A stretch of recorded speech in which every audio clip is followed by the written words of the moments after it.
마가복음 12장 포도밭 소작농의 비유. 예수님께서는 비유로 사람들에게 말씀하기 시작하셨습니다.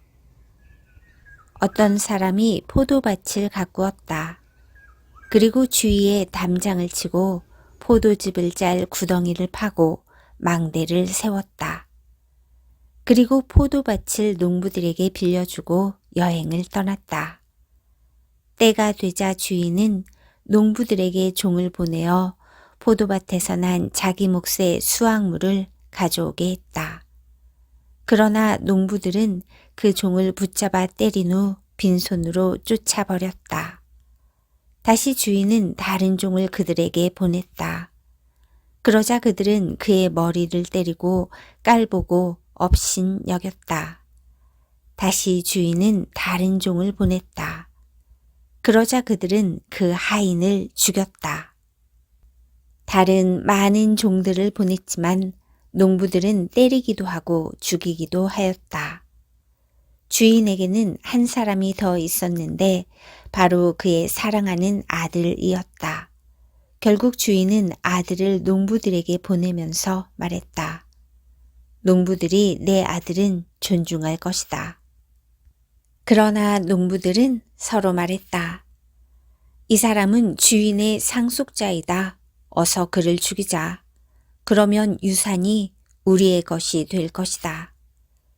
농부들은 아들을 잡아다 죽인 후 포도밭 밖으로 던져버렸다. 포도밭의 주인이 이제 어떻게 하겠느냐. 그는 포도밭에 가서 농부들을 다 죽이고 포도밭을 다른 농부들에게 줄 것이다. 이런 성경 말씀을 읽어보지 못했느냐. 건축자들이 버린 돌이 집 모퉁이의 머릿돌이 되었다. 이는 주님께서 하신 일이다. 이것이 우리 눈에 놀랍지 않은가. 그들은 이 비유가 자기들을 빗대어 하신 것임을 알고 예수님을 체포하길 원했습니다. 그러나 백성들을 두려워하여 예수님을 두고 떠나가 버렸습니다. 가이사에게 바치는 세금. 그들은 예수님의 말씀에서 트집을 잡으려고 바리새파 사람과 헤롯 당원 몇 명을 예수님께 보냈습니다. 그들이 와서 말했습니다. 선생님, 우리는 선생님께서 진실한 분이시며 아무에게도 얽매이지 않으신다고 알고 있습니다. 선생님께서는 아무도 부당하게 대하지 않으시고 하나님의 길을 진리로 가르치십니다. 가이사에게 세금을 내는 것이 옳습니까? 내지 않는 것이 옳습니까? 세금을 내야 합니까? 내지 말아야 합니까? 예수님께서는 이 사람들의 속셈을 아시고 말씀하셨습니다. 어째서 나를 시험하느냐? 데나리온 한 개를 가져와서 나에게 보여라. 그들이 은전 한 개를 가져왔습니다. 예수님께서 물으셨습니다. 이것은 누구의 얼굴이며 누구라고 쓰여 있느냐? 그들이 대답했습니다. 가이사입니다. 예수님께서 그들에게 말씀하셨습니다. 가이사의 것은 가이사에게 주어라. 그리고 하나님의 것은 하나님께 바쳐라. 그들은 예수님의 말씀에 놀랐습니다. 부활에 대하여. 부활이 없다고 주장하는 사두개파 사람 몇 명이 예수님께 왔습니다. 그리고 예수님께 질문을 했습니다. 선생님, 모세는 형이 자식이 없이 아내만 남겨두고 죽으면 동생이 그 형수와 결혼하고 형을 위하여 자식을 낳아 주어라 하고 기록했습니다. 7 형제가 있었는데 맏형이 결혼하고 자식이 없이 죽었습니다. 그래서 둘째가 형수와 결혼을 했는데 역시 자식이 없이 죽었습니다. 셋째도 마찬가지였습니다. 7 형제 모두가 자식을 남기지 못했습니다. 나중에 여자도 죽었습니다. 그러면 다시 살아날 때 그 여자는 그들 중에 누구의 아내가 되겠습니까? 7 형제가 모두 그를 아내로 맞이했으니 말입니다. 예수님께서 대답하셨습니다. 너희가 성경도 모르고 하나님의 능력도 몰라서 잘못 생각하는 것이 아니냐. 사람들이 죽은 사람들 중에서 다시 살아날 때에는 장가도 가지 않고 시집도 가지 않는다. 그들은 마치 하늘에 있는 천사처럼 될 것이다. 죽은 사람이 다시 살아나는 것에 대해서는 모세의 책에 기록된 떨기나무 대목에서 하나님께서 모세에게 어떻게 말씀하셨는지를 읽어보지 못했느냐. 하나님께서 모세에게 나는 아브라함의 하나님, 이삭의 하나님, 그리고 야곱의 하나님이다 라고 말씀하시지 않았느냐. 하나님께서는 죽은 사람들의 하나님이 아니라 살아있는 사람들의 하나님이다. 너희가 크게 잘못 생각하고 있다. 가장 중요한 계명. 율법학자 가운데 한 사람이 다가와서 논쟁하는 것을 들었습니다. 예수님께서 사두개파 사람들에게 잘 대답하시는 것을 보고 그가 물었습니다. 모든 계명 중에 어떤 것이 가장 중요합니까? 예수님께서 대답하셨습니다.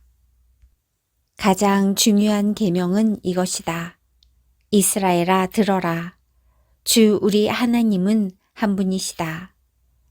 네 모든 마음과 모든 영혼과 모든 뜻과 모든 힘을 다하여 주 너희 하나님을 사랑하여라. 두 번째로 중요한 계명은 이것이다. 네 이웃을 네 몸같이 사랑하여라. 이 계명들보다 더 중요한 계명은 없다. 율법학자가 예수님께 말했습니다. 옳습니다, 선생님. 하나님께서는 한 분이시고 그 외에는 다른 신이 없습니다. 모든 마음과 모든 지식과 모든 힘을 다하여 하나님을 사랑하고 이웃을 자기 자신처럼 사랑하는 것이 다른 모든 번제물이나 희생 제물보다 더 중요합니다. 예수님께서는 이 사람이 지혜롭게 대답하던 것을 보시고 말씀하셨습니다. 너는 하나님 나라에 가깝구나. 그 뒤로는 아무도 감히 예수님께 더 묻지 않았습니다. 다윗의 자손. 예수님께서 성전에서 가르치고 계실 때 이렇게 물으셨습니다. 어째서 율법학자들은 그리스도가 다윗의 자손이라고 말하느냐? 다윗 자손은 성령으로 이렇게 말하였다. 여호와께서 내 주님에게 말씀하셨다. 내가 네 원수들을 네 발 아래 굴복시킬 때까지 내 오른쪽에 앉아 있어라. 다윗 자신도 그리스도를 주님이라고 부른다. 그런데 어떻게 그리스도가 다윗의 자손이 되겠느냐? 많은 무리가 예수님의 말씀을 기쁘게 들었습니다. 율법 학자들을 조심하라. 예수님께서 가르치시면서 말씀하셨습니다. 율법 학자들을 주의하여라. 이들은 긴 옷을 입고 걸어 다니기를 좋아하고 장터에서 인사받기를 좋아한다. 이들은 회당에서 높은 자리를 좋아하고 잔치에서도 윗자리를 좋아한다. 이들은 과부의 집을 삼키며 사람들에게 보이기 위해 길게 기도한다. 이런 사람들은 더 큰 심판을 받을 것이다. 과부의 헌금. 예수님께서 헌금함 맞은편에 앉으셔서 사람들이 어떻게 헌금하는가를 보셨습니다. 여러 명의 부자들이 많은 돈을 헌금했습니다. 가난한 과부가 와서 렙돈 동전 2개, 즉 한 고드란트를 넣었습니다. 예수님께서 제자들을 부르신 후 말씀하셨습니다. 내가 너희에게 진정으로 말한다. 이 가난한 과부가 헌금함에 돈을 넣은 다른 모든 사람들보다 더 많이 헌금을 하였다. 다른 모든 사람들은 넉넉한 중에서 헌금을 하였지만 과부는 가지고 있던 모든 것, 즉 생활에 필요한 돈 전부를 바쳤다.